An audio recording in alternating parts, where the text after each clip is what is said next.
So what we are doing here is we are again trying to do the marking for the coffee plants. Yesterday we did one area on the other side.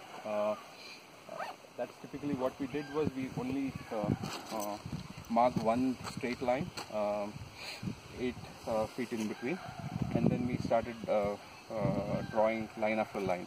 One of the challenges that we faced yesterday was the end points were not aligned. So each new line when we are drawing, we are struggling with the end point, and that way the complete 8x8 grid was distorted most of the times. So based on what we learned yesterday, today we started doing first we draw the square using the 4 pillars that we post on the corners. We measure the sides. It may not be square, it can be rectangle also depending on the land. In this case we are trying to do a rectangle. We ensure as opposite sides are of same distance so that it becomes a perfect rectangle. And we try to ensure that the sides are roughly 90 degrees. We don't have any scales or any measuring equipment. Eyes are our measuring equipment. And once that is done, then we go ahead and do 8x8 grid using a marking stick that you see Rahul carrying. So that will be used to draw that 8x8 grid one after another. So essentially that way what has happened is we were able to save a lot of time. What we did yesterday in the whole day with 4 or 5 people, we were able to accomplish that already in the first half by just 3 people. So, well, we started a little early today. Having said that, even then we could see there's a lot of time saving because of the grid, the square or rectangle plot that we first do, and then we are able to mark more accurately. Most important is your grids are very accurate. The margin for error is very less, and it's very fast. So that's what we are trying to do now. So we have posted the 2 pillars that side, and there's one on this side. We just need to ensure it's accurate.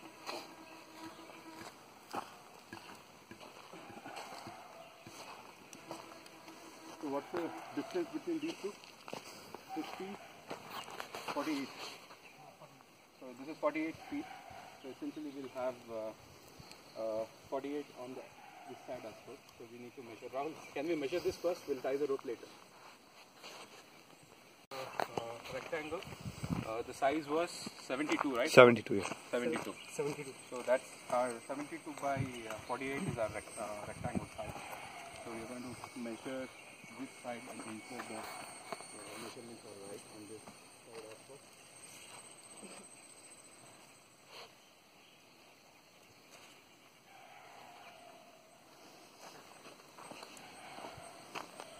This should be 42.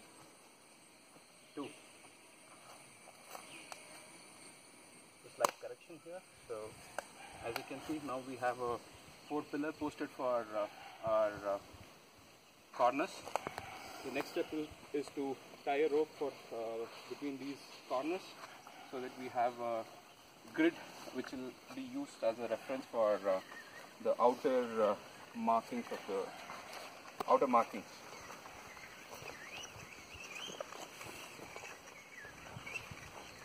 So yeah, there's been great learning in last one day, and I'm very hopeful that we can complete the other unmarked area also today before we leave from here.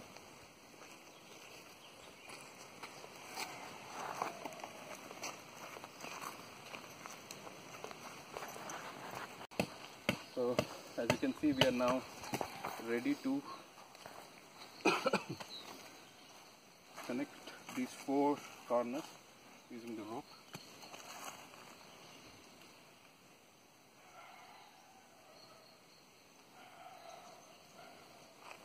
So with respect of your actual plot size, as you can see, the corners are not accurately straight. So it's really difficult if you follow those boundaries to come up with your markings, which we tried doing yesterday, and it wasn't very successful.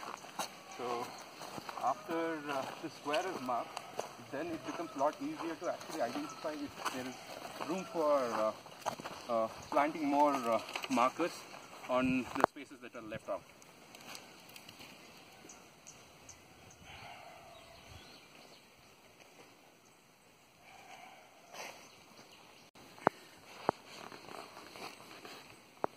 how do you find this experience? So this is very good experience and new learning for me. Since I came back after 12 years to a farm. Earlier I worked with my grandfather. Interesting. And I did only wheat and rice, not rice, wheat and other pulses cropping. But Paddy?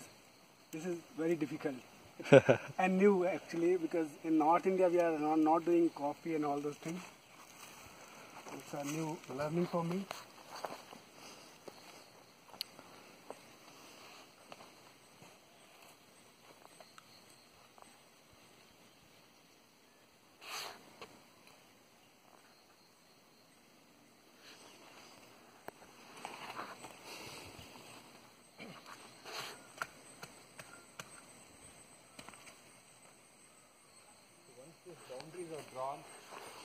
Once these boundaries are drawn, trust me, the marking becomes so easy, and you can finish the rest of the marking in like 15 to 20 minutes, or maybe 30 minutes, worst case.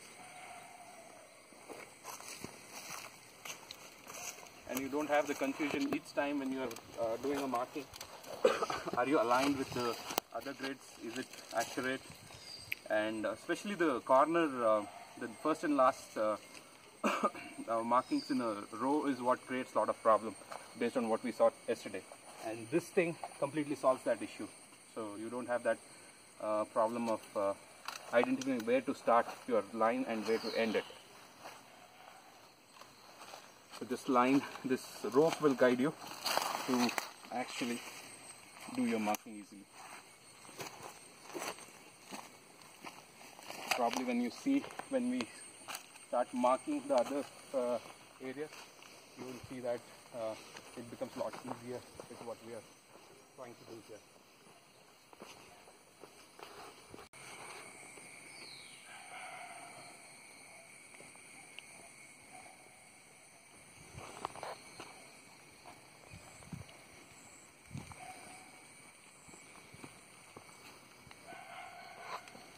That we'll be using to mark 8 cross 8 grids,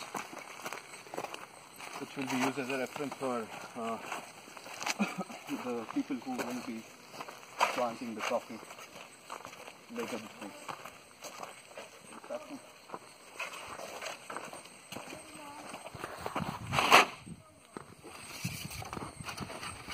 These bamboo have very sharp edges, so we have to be careful with the sharp edges. So better is to wear a gloves. This bamboo is of 8 feet. We will measure the square with this bamboo. So now if you see, your corner thing is guided by this rope, so it becomes a lot easier. You don't have to worry if you are in a straight line or you're not, you're offset. So it becomes a lot easier with the corners, and then only thing that you may have to worry is this distance versus the distance that you have on the other side. So you get into a very perfect square a lot easier compared to what we were able to accomplish yesterday without these corner markings.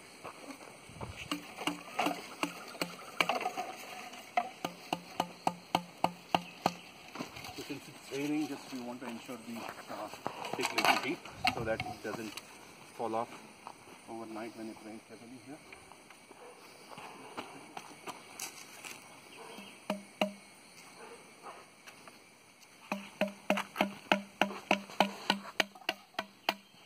Corner is done. Now we'll start off with the other one.